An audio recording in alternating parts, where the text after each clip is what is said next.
তো আজকে আমরা বানাবো লঙ্কার আচার। তো কাঁচা লঙ্কা দেখতে পাচ্ছেন, কাঁচা লঙ্কাগুলো ধুয়ে পরিষ্কার করে নিয়ে ওইগুলো কেটে নেওয়া হচ্ছে। আমি কাঁচি দিয়ে কাটছি, চাকু দিয়ে কাটতে পারেন, ডাইসার দিয়েও কেটে নিতে পারেন। তো এই লঙ্কাগুলো এইভাবে যখন কাটা হয় হাত কিন্তু চলে যেতে পারে, যারা প্রথম প্রথম করছেন তাদের জন্য আমি বলে দিই একটা ছোট্ট টিপ। লঙ্কাগুলো কাটার সময় হাতে তেল বা ঘি দিয়ে দিতে পারেন। তো লঙ্কা কাটা হয়ে গেছে, আমি দিয়ে দিয়েছি ভিনেগার দেওয়ার পরে নুন দিয়ে দেব।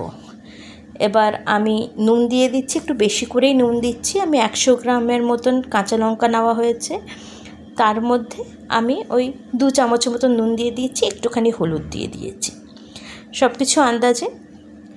অ্যান্ড এটাকে কমপ্লিটলি একটা মিক্সচার দিয়ে দেওয়া হচ্ছে, ভালোভাবে মিশিয়ে নেওয়া হচ্ছে।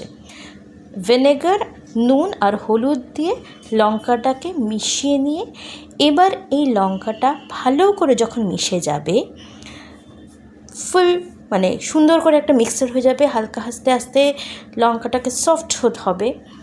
তো সুন্দর করে কমপ্লিট মিক্স হয়ে যাওয়ার পরে এই মিক্সচারটাকে আমরা ঢেকে রাখবো। ঢেকে অন্তত 10-15 মিনিটের জন্য, আধ ঘন্টার জন্য ছেড়ে দেওয়ার পরে আবার এসে দেখতে পারেন লঙ্কাগুলো আস্তে আস্তে একটু জল ছাড়তে শুরু করেছে বা এরকম। তারপরে তেল গরম করতে বসিয়ে দিয়েছি একটা কড়াতে।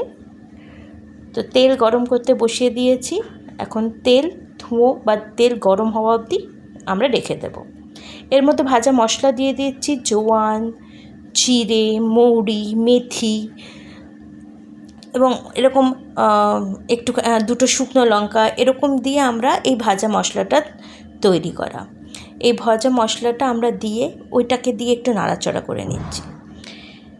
এই তেলটা যতক্ষণ না গরম হলো, গরম হওয়ার পরে নিভিয়ে দিয়ে ওটাকে ঠান্ডা হওয়ার জন্য রেখে দিয়েছি। ঠান্ডা হওয়ার পরে ওর মধ্যে একটুখানি আমরা হিং দিয়ে দিয়েছি। যখন তেলটা হালকা ঠান্ডা হয়ে যাচ্ছে তখনই হিং দেবেন, তেল গরম থাকতে হিং দেবেন না। তো এই ভাজা মশলা দিয়ে আমরা আবার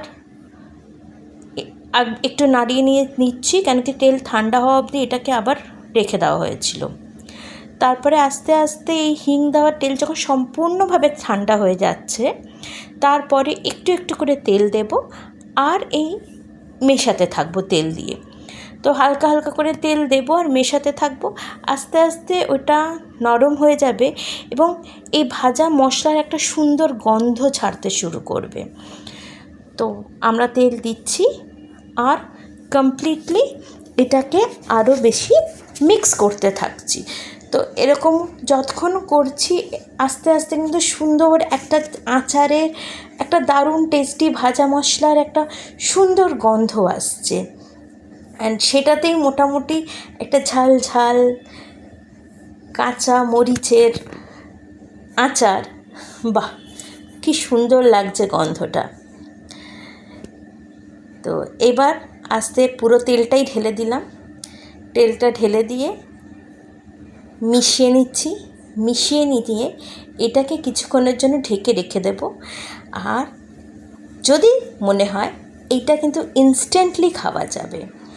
এই মিশিয়ে রাখার পরে ভাত দিয়ে হোক বা পরোটা দিয়ে হোক এটাকে সুন্দরভাবে খেয়ে নেওয়া যাবে। তো আমাদের লঙ্কার আচার তৈরি। ধন্যবাদ।